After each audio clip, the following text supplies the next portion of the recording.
Time देख रहे हैं आप। मैं हूं आपके साथ पलक शर्मा। बड़ी खबर लखनऊ से है, जहां आम आदमी पार्टी के वंशराज दुबे ने की प्रेस कॉन्फ्रेंस। आपको बता दें, आम आदमी पार्टी प्रवक्ता प्रेस कॉन्फ्रेंस के दौरान उन्होंने सीएम योगी के सिंगापुर जापान दौरे पर सवाल उठाए। प्रवक्ता वंशराज दुबे ने कहा कि आयुष अस्पतालों में जादुई बिजली आ रही है और साथ ही जिससे अस्पतालों में काम हो रहा है।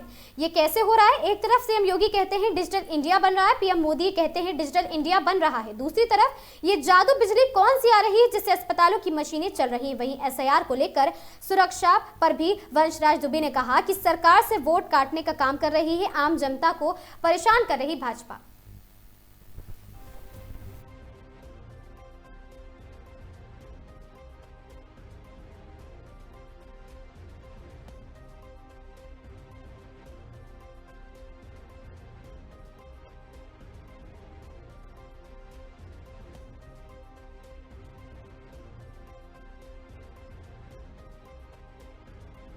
नमस्कार, आप देख रहे हैं आगाज टाइम। जैसा कि आपको बता दें कि आज आम आदमी पार्टी के प्रवक्ता वंशराज दुबे ने यहाँ पर एक प्रमुख प्रेस वार्ता रखी, जिसमें उन्होंने कई मुद्दों को उठाया है। बिजली नहीं जादू से चलती है वहाँ पर फिंगरप्रिंट मशीनें।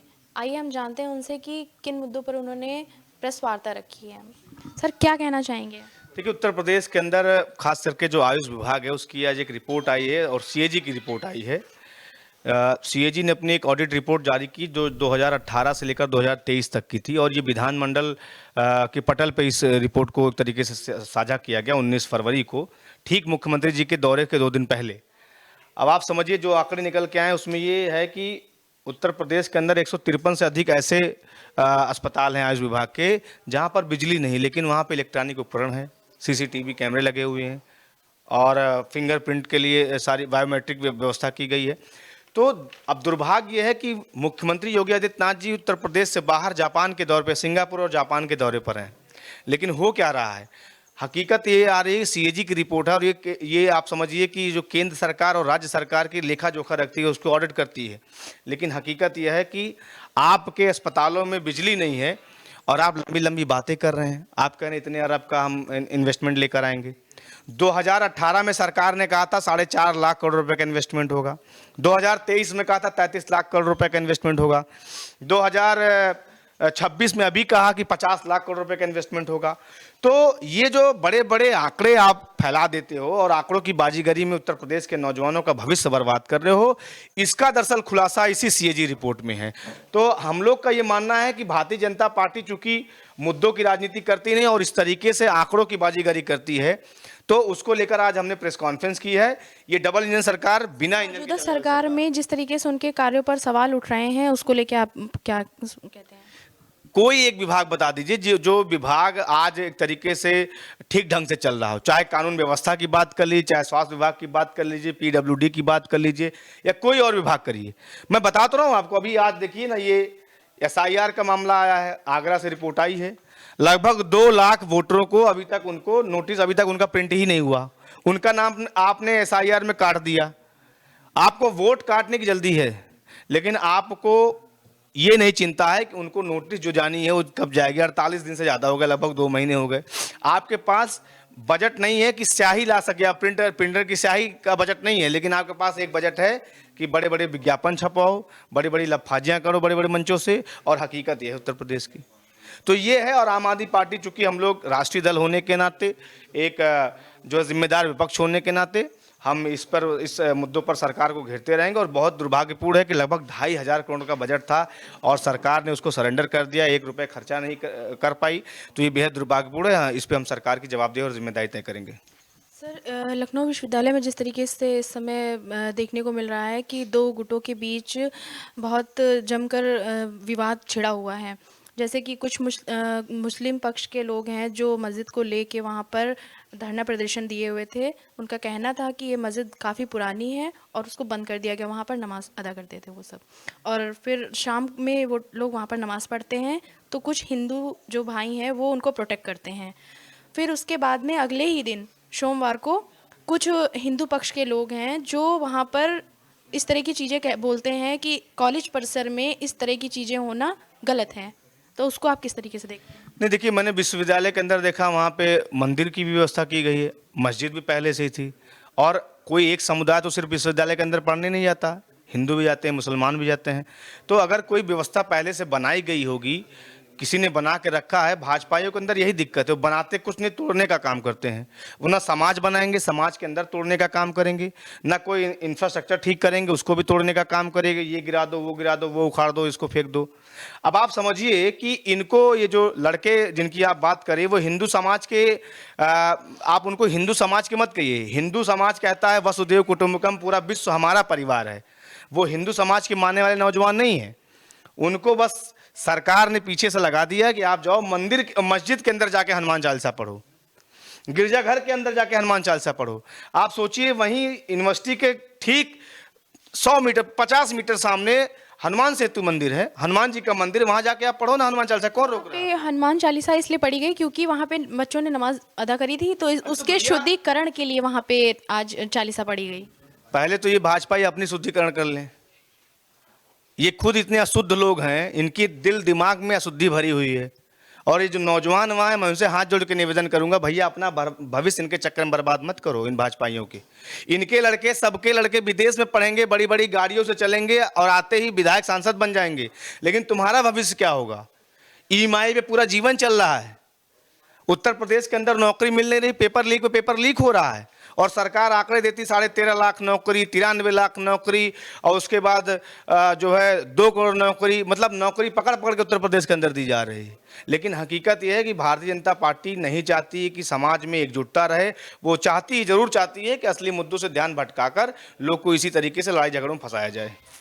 शिक्षा के मंदिर में जिस तरीके से सभी धर्म के बच्चे जाते हैं, वहाँ पर इस तरह की चीज़ों को होना आप किस तरीके से देखते हैं? नहीं, बिल्कुल ठीक बात है, लेकिन देखिए, कोई भी धर्म को मानने वाले लोग हैं, जो भी आस्तिक लोग हैं, जिनको धर्म में आस्था है, कोई हिंदू समाज से, कोई मुस्लिम समाज से है, तो निश्चित तौर पे अपनी पूजा पाठ कर सकता है, नमाज अदा कर सकता है। इस पर किसने रोका? इसीलिए तो व्यवस्था बनाएगी। उसी विश्वविद्यालय के अंदर मंदिर की व्यवस्था है, उसी विश्वविद्यालय के अंदर मस्जिद की व्यवस्था है, तो इसमें क्या आपत्ति आ गई? लेकिन चूंकि अब इस समय योगी आदित्यनाथ जी जापान के दौरे पर गए हुए हैं, सवाल खड़ा हो रहा उत्तर प्रदेश की जो व्यवस्थाओं को लेकर, इंफ्रास्ट्रक्चर को लेकर, तो अब मुद्दा डाइवर्ट करना है, तो फिर से हिंदू मुसलमान करा दो, कभी यूजीसी पर लड़वा दो। तो भारतीय जनता पार्टी दरअसल भारतीय झगड़ा पार्टी है, वो इसी तरीके से लड़ाती रहेगी। लेकिन हम और आप मीडिया के लोग हैं, आप भी जिम्मेदार हैं, और हम एक राष्ट्रीय दल के नेता हैं, तो हम भी एक जिम्मेदार पद पर बैठे हुए हैं। तो हमारा आपका कर्तव्य है कि समाज में मतभेद न फैले, और जो लोग हिंदू धर्म में आस्था रखने वाले हैं, उनके अंदर तो कतई नहीं आनी चाहिए तोड़ फोड़ की, क्योंकि हिंदू धर्म कहता है वसुदेव कुटुंबकम, पूरा विश्व हमारा परिवार है। सरकार को जेन्युइन मुद्दों पर, बेसिक मुद्दों पर घेरने का काम करते रहते हैं, और ये 2 महत्वपूर्ण मुद्दे हैं जिसको लेकर ये आज की प्रेस वार्ता बुलाई गई थी। और मेरा सरकार से सीधा सवाल है कि मुख्यमंत्री जी जब जापान लौट के आए, तो एक निश्चित तौर पे प्रेस कॉन्फ्रेंस करें और बताएं कि जो उनकी कथनी है और जो करनी है उसमें कितना फर्क है। उत्तर प्रदेश के जो हालात हैं, आपको याद होगा कि 2014 में देश के प्रधानमंत्री नरेंद्र मोदी जी ने बनारस के लिए क्या कहा था कि उसको क्या बना देंगे? क्योटो बना देंगे। सीएम साहब क्या बना रहे हैं? जापान बना रहे हैं। जापान के अंदर जाकर 500 किलोमीटर की रफ्तार से चलने वाली ट्रेन देख रहे हैं। उत्तर प्रदेश के नौजवानों को आंसू नहीं दिखता कि पेपर लीक पर पेपर लीक हो रहा है। अभी हमने सुल्तानपुर के अंदर एक सड़क को ग्लूकोज हम लोग को चढ़ाना पड़ा, इंजेक्शन लगाना पड़ा, क्योंकि वो मरासन स्थिति में थी। तो उत्तर प्रदेश की सड़कें 40 किलोमीटर की स्पीड से मोटरसाइकिल आप नहीं चला सकते उस पर, और उत्तर प्रदेश के अंदर आप 500 किलोमीटर की रफ्तार से आप जो है रेलवे और ट्रेन चलाने की बात कर रहे हैं। तो ये बहुत दुर्भाग्यपूर्ण है कि 2018 से लगातार सरकार ने सिर्फ आंकड़ों की बाजीगरी की है। 4.5 लाख करोड़ का इन्वेस्टमेंट हो जाएगा, 33 लाख करोड़ रुपए का इन्वेस्टमेंट हो जाएगा, रोजगार मेला होगा। रोजगार मेले में क्या होता है? ब्लिंकिट, स्विगी, जोमेटो, रैपिडो, ओला, उबर, इन नौजवानों को बुला के बताया जाता है कि इनको हमने रोजगार दिया। उत्तर प्रदेश का नौजवान इजराइल जा रहा है, उसको नौकरी यहाँ मिल नहीं रही है। तो सरकार दरअसल पूरी तरीके से विफल है, और निश्चित तौर पे आम आदमी पार्टी, हमारे नेता आदरणीय अरविंद केजरीवाल जी, उत्तर प्रदेश के प्रभारी व राज्यसभा के सांसद श्री संजय सिंह जी, जो लगातार हम लोग इन मुद्दों पर पदयात्रा के माध्यम से, प्रदर्शन के माध्यम से सरकार को घेरने का काम कर रहे हैं, आगे भी घेरते रहेंगे। अभी हाल ही में ट्रामा सेंटर जगदीशपुर अमेठी के अंदर हमारे पार्टी के जो जिला उपाध्यक्ष है राकेश सिंह, जब वहां वो पहुंचते हैं और उन्होंने वहां पर फोटो खींच लिया कि ये दवाएं बाहर से क्यों लिखी जा रही हैं अस्पतालों से, तो उस पर वहां के जो अधीक्षक साहब है संजय कुमार वो भड़क गए, वो अनर्गल आरोप हमारे नेता के ऊपर लगाने लगे। लेकिन आम आदमी पार्टी में सारे अधिकारियों को बता दूं कि ये गुंडागर्दी नहीं चलेगी। अगर व्यवस्थाओं में ढीली की गई तो सबसे पहले नकेल आप पे कसी जाएगी, सबसे पहले कॉलर आपका पकड़ा जाएगा। सरकार को तो जवाब जनता देगी, लेकिन आप अधिकारी हैं और अगर आपने मनमानी तरीके से हमारे नेताओं को, हमारे पदाधिकारियों को धमकाने का प्रयास किया तो आम आदमी पार्टी डरने वाली नहीं है। हम आंदोलन की भट्टी से निकले हुए लोग हैं। बहुत बहुत धन्यवाद। आपको कोई सवाल हो तो। आम आदमी पार्टी के मुख्य प्रवक्ता वंशराज दुबे ने आज एक बहुत ही महत्वपूर्ण प्रेस वार्ता रखी, जिसमें उन्होंने बताया कि किस तरीके से CJAI की रिपोर्ट्स में मौजूदा सरकार किस तरीके से धांधली कर रही है। कुछ जगहों पे जहां पर बिजली नहीं है पर वहां पर CCTV फुटेज स्टार्ट हैं। अस्पतालों की व्यवस्था में लेके या पानी की टंकियों को लेके जिस तरीके से उन्होंने इस मुद्दे को उठाया है, मौजूदा सरकार में जिस तरीके से सरकार हर कहीं दौरे कर रही है जापान का, उसके बीच में इस तरह की चीज़ें आती हैं कि मौजूदा सरकार में जिस तरीके से धांधली हो रही है उसका क्या प्रभाव पड़ता है। एलयू विश्वविद्यालय में जिस तरीके से छात्रों के बीच जातिवाद उन्माद फैलाया जा रहा है, ये कहीं ना कहीं बहुत ही गलत है, इसकी निंदा करते हैं। आप देख रहे हैं आगाज़ टाइम। कैमरा पर्सन अमित के साथ मैं मिताली वर्मा, लखनऊ।